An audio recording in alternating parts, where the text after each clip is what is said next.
This boy with a disability was the invisible kid at school. Everyone, teachers and students alike, just looked right through him. He was a ghost in the hallways, a silent figure in the classroom. The only person who ever seemed to notice him was the school principal, but even that was just a fleeting, pitying glance. Little did anyone know, this quiet boy was about to become the school's greatest hero. It all started on what seemed like a normal Tuesday. The principal's son, a popular and athletic kid named Leo, was the star of the school. He had everything: friends, good grades, and the admiration of his peers. But that day, Leo didn't show up for his first class, or his second. By lunchtime, a quiet panic began to set in. The principal, usually a man of calm authority, was visibly distressed. He started making frantic calls, his voice tight with worry. Leo was missing. The school went into lockdown. Police were called, and a search began. Teachers tried to keep students calm, but the tension was thick enough to cut with a knife. Students whispered in worried groups, speculating about what could have happened. Had he run away? Was he in trouble? Meanwhile, the boy everyone ignored, whose name was Sam, sat at his usual lonely table in the cafeteria, watching everything unfold. He noticed something no one else did. He saw the principal clutching a piece of paper, a note with a look of pure terror on his face.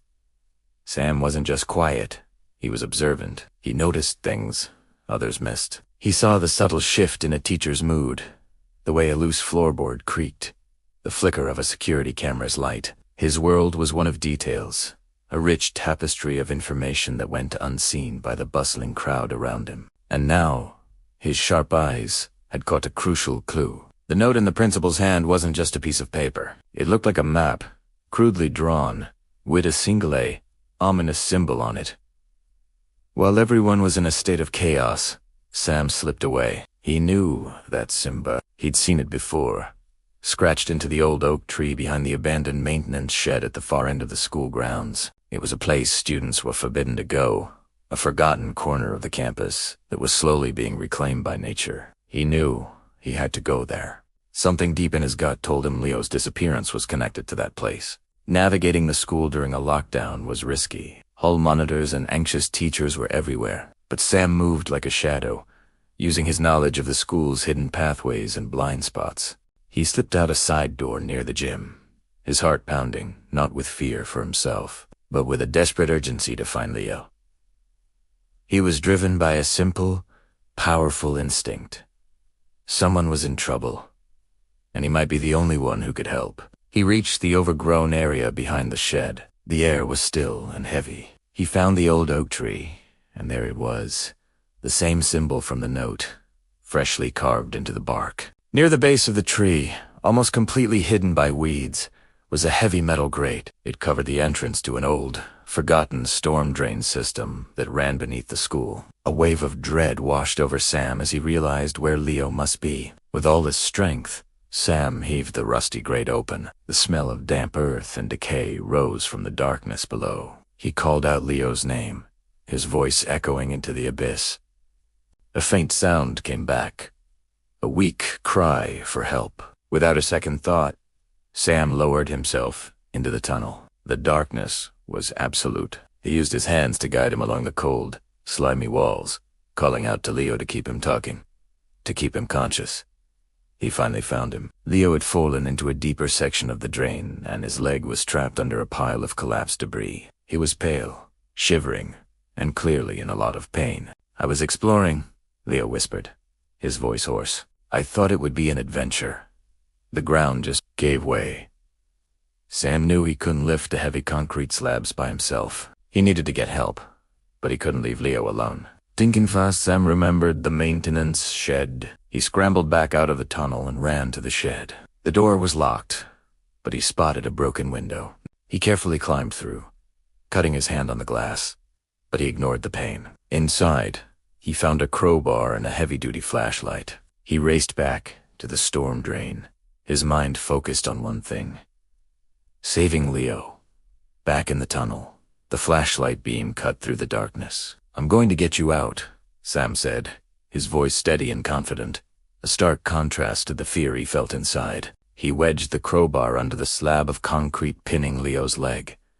He pushed with every ounce of his being. The concrete wouldn't budge.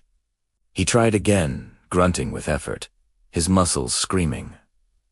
Leo was starting to lose consciousness. Just then, Sam heard shouts from above. The police and the principal, guided by a teacher who had spotted the open grate, had found them. "My son. Is he down there?" the principal yelled, his voice cracking with emotion. "He's here. He's hurt," Sam shouted back. Within minutes, rescue workers were swarming the area. They lowered a harness and carefully lifted the injured Leo out of the tunnel. As Leo was being carried away on a stretcher, he looked at Sam, his eyes filled with a dawning realization and gratitude. "It was him," Leo managed to say to his father. "He saved me." The principal stared at Sam, this boy he'd barely ever acknowledged, now covered in mud and grime, with a bleeding hand. For the first time, he truly saw him. He saw not a disability, but incredible courage and strength. The next day, the school was buzzing.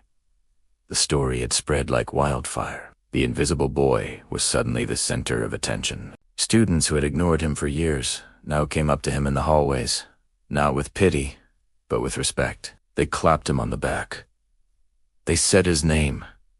They thanked him. The principal called a special assembly. He stood on stage, with Leo beside him in a wheelchair, his leg in a cast. He publicly thanked Sam, calling him a true hero whose bravery and intelligence and quick thinking had saved his son's life. He apologized for his own blindness, for failing to see the amazing person Sam was all along. As Sam stood on that stage, receiving a standing ovation from the entire school, he wasn't the invisible boy anymore. He was Sam.